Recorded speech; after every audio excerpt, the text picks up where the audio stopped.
Nalimina parler bisoka sur des choses. Et là, maloba mokeza na kati ya Bible. Mais ekoki kolemisa biso pe bangambo. Alors, et moi je tenais à tout prix de partager. Exhortation nanga eza sur deux mots. Le mot corriger et le mot vengeance. Les lots, beaucoup de gens vont confondre entre corriger et vont confondre la vengeance. Parce que vengeance, bibliquement parlant, ezali likambo nzambe ye moko. Mais corriger, par contre, il nous est donné aussi droit de corriger. De corriger. C'est-à-dire que ce que tu as lu dans le livre de Timothée 3,16, au moment où tout est inspiré de Dieu. Mais pour convaincre, instruire, corriger. Mais au monde amour vengeance na quantité. Vengeance c'est athée. C'est pour instruire, c'est pour convaincre, pour corriger, pour éduquer. Tout ce que nous pouvons dire, mais pas vengeance. Parce que vengeance, c'est pour Dieu. Malobéa qui pour la biso, pour Tobika, pour tout à la sauver. Donc ça ne pouvait pas venir pour venger. Mais il y a que pour sauver. Il y a un moment de vengeance dans Katezate quand on parle de la parole. Mais vengeance, par contre, ils ont pour l'entendre. Mais pour Nanani, contre tout celui, Azotambola, sans yoga, Abouya Kuyoka Nzambe, et vengeance qui te la gagne. Et cause à l'ennemi, et cause à la qui. Mais si yo mon Nzambe, ou bien yo ennemi et à mon tout, tu ne marches pas selon que Dieu veut. Dieu a se venger contre eux. Vengeance c'est le bateka pour l'ennemi. Non. Pour tout celui qui ne marche pas avec Dieu. Ndamba pour se venger naï. Pour ceux qui opposent à moi naï. Mais ok, vous le kamoutumabe. Ndamba pour se venger contre eux. A vous venger moutouana contre eux. Parce qu'il n'est pas donné à l'homme de se venger. Dans le livre, il y a Romain. C'est bien écrit. À moi la vengeance, à moi la rétribution. Et puis ce retali entre les deux mots, vengeance, n'a corrigé. Ce que l'objet aussi à la part des choses, au monde a corrigé. Mot corriger, c'est un peu comme réparer. Tu vois? Donc, même l'aide dans la classe, ce que l'on corriger une faute, en corrigeant pas par une faute. C'est-à-dire, il faut corriger faute par une bonne réponse. Tu vois? Donc, corriger, mais baby sakate corriger pour réparer et non pour détruire. Mais vengeance détruit. Vengeance est pour détruire. Alors c'est un peu comme l'histoire d'Adam et Ève. Il faut qu'il y ait la part des choses. Parce que vengeance c'est la part de Dieu. Mais l'homme peut corriger aussi. L'homme peut corriger. C'est-à-dire, il nous est donné droit à corriger. Non, tu as mal fait. C'est pas comme ça. Je peux utiliser tout ce que je peux utiliser, mais ça doit rester corrigé. ça ne peut pas prendre forme à vengeance. Parce que la vengeance n'appartient qu'à Dieu. Okoyi kolinga corriger moto, mais prends toujours attitude et à corriger, pas à venger. Parce que quand tu prends l'attitude de venger, là ça devient la part de Dieu. Et quand la personne prend la part de Dieu, c'est-à-dire que tu exclus Dieu dans ta vie. Et Dieu ne pourra intervenir. Un problème, non. C'est comme Adam et Ève dans le jardin d'Éden. Lorsque babebisaki na maloba Nzambe, bango bazwi part de Dieu.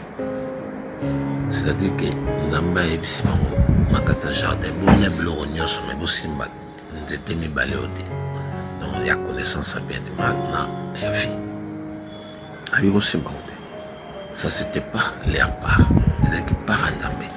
Mais ils sont partis toucher même la part de Dieu. Et là, Dieu n'a pas pu intervenir pour eux. Et ils étaient chassés du jardin. Et le histoire, on est les cas pour Adam et Ève. Si les Arabes pour Adam et Ève, non, c'est pour tout le monde. Jusqu'aujourd'hui, Bango va désobéir à qui? Nous aussi, nous devons respecter. C'est-à-dire, quand Dieu dit la vengeance à moi, dit que l'Nzambe ne prend jamais la place de Dieu. Quand Dieu dit corriger, c'est corriger. Corriger ne peut pas apparaître comme vengeance, non. Que ce soit une attitude, une intention, corriger doit rester corrigé. C'est-à-dire, je vais corriger ce qu'il a fait de mal. Prends quelque chose qui correspond à ce qu'il lui a fait pour les corriger. Donc, ça ne peut pas avoir l'air de vengeance, non. Parce que quand tu touches, quand c'est corrigé, mais toi tu touches angle et vengeance, tu prends déjà la part de Dieu. Et Dieu n'interviendra pas pour toi. Et quand quelqu'un prend la part de Dieu, la vengeance, crois-moi, tu as déjà un problème. Ou comme déjà un problème. Problème au comme non, il a un dame, c'est quoi? Parce que là, tu as touché la part de Dieu. Encore bonjour à la famille. On a deuxième partie à l'histoire de Bisso. On te partage dernièrement. On a parlé de Bisso. La Tina a corrigé et se venger. Parce que Bisso le Lengeni Ndambe a Lingaki.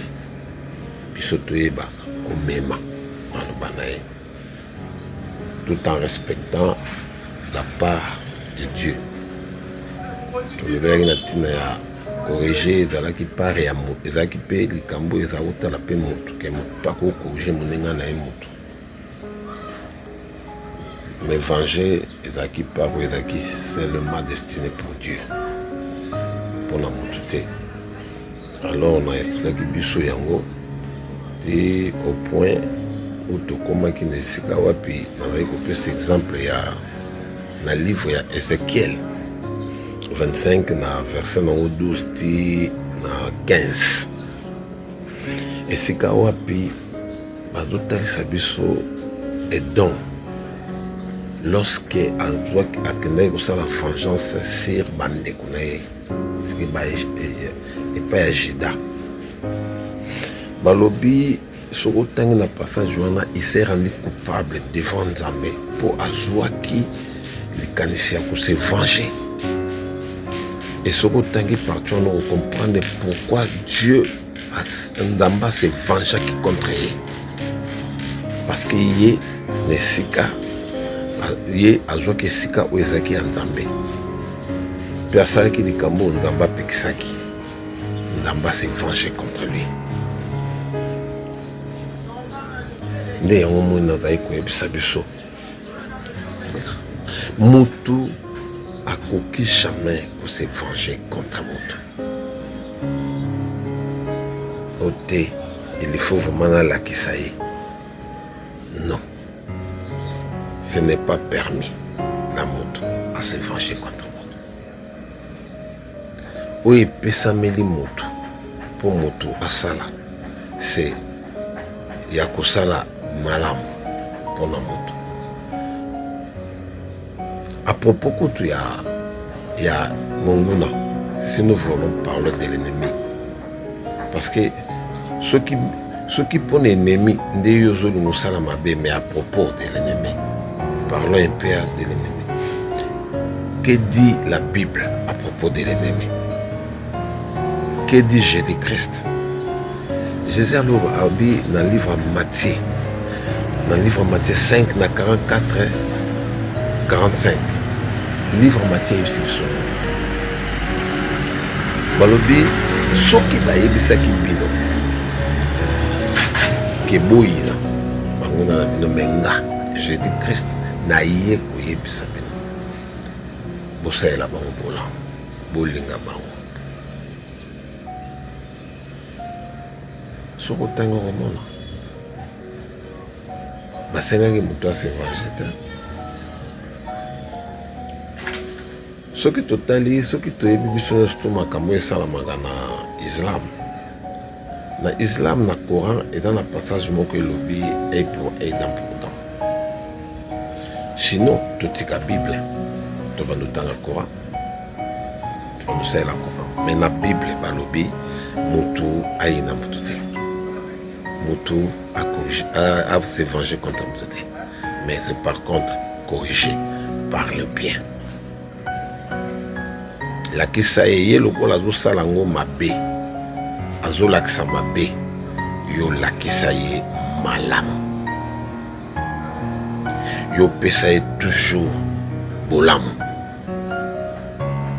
Et soko kiti musika na livre ya Proverbe, na livre Proverbe 25, 21, 22, okomona epai wapi baza koyebisa mutu na tangu nyonso yo ozosala bolamu, salaka bolamu na tangu nyonso ozosala bolamu. Bolamu wana ozosala mutu azosuka kosala mabe na mutu oyo asalaka mabe, malamu wana ezokoma makala ya moto na mutu na ye. Sikoyo yebisa ngai raison na yo ya kose venger eza wapi? Tikela Nzambe ye moko vengeance. Po Nzambe ye ayebi ndenge ya kosala vengeance. Yo yebi te. Omoni yo, soko olingi kose venger, okose venger na yo, mais okose venger bien te. Okosala ngo bien te. Ou soit okosala ngo dose moke, ou alors okosala ngo dose eleki. Et comme un problème et pas Nzambe, parce que s'occuper d'eux élégués comme une vengeance. Donc au salon on a bien tes vengeance. Il y a un Nzamba limité. Ce qui pour l'église c'est comme Mabé. Or Nzamba fouta comme tout et coquinaille. Tu vois, les babi à moi la vengeance, à moi la rétribution. Donc c'est-à-dire aïe besoin que c'est la moto et coquinaille. Na ou ya salaki. Tikela Nzambe et c'est canaille. Yo plutôt pratiquer l'amour. Ndenge Bible sengi biso tolak tolinga. Banguna na biso to sala bango bien. Pour l'âme so bien wana kutu. Soki ya zoni mo comprendre comment makala moto na moto na ye. Tolingana. Totika kozwa vengeance nesika ya corriger. Totika kozwa pe corriger nesika ya vengeance. Corriger éthique à la corriger, vengeance et à la vengeance. Des soucis où Nzamba zanango pour na biso bana to yeba. Donc partage tous ala ki nangonga na yo ya moke Nzamba lingaki to solo la yango wana. to pratiquer amour na place ya vengeance wana ndezapie makasi poso na tuni yo pourquoi bato mosusu basala yo mabe ose vengeant te okorige bango mosala yango mpenza na ndenge okorige me bato mosusu okomisa bango nde na vengeance or balobi bolingana or balobi bosungana bosalisana entre vous corriger et non se venger corriger toujours même ma eza ndenge nini corriger toujours en faisant du bien corriger bien makasi corriger bien makasi mais cependant soki otikeli nzambe vengeance okomonaka la personne oyo asalaki yo mabe akomizongela ye moko pour te dire pardon limbisanga parce que ndamba osala ngo na ndenge moko ekosalaka se repentir mpe azonga na nzela oyo aza na moto ya koyoka yoki po aza na motema kondima mpe aza na motema kotosala tosa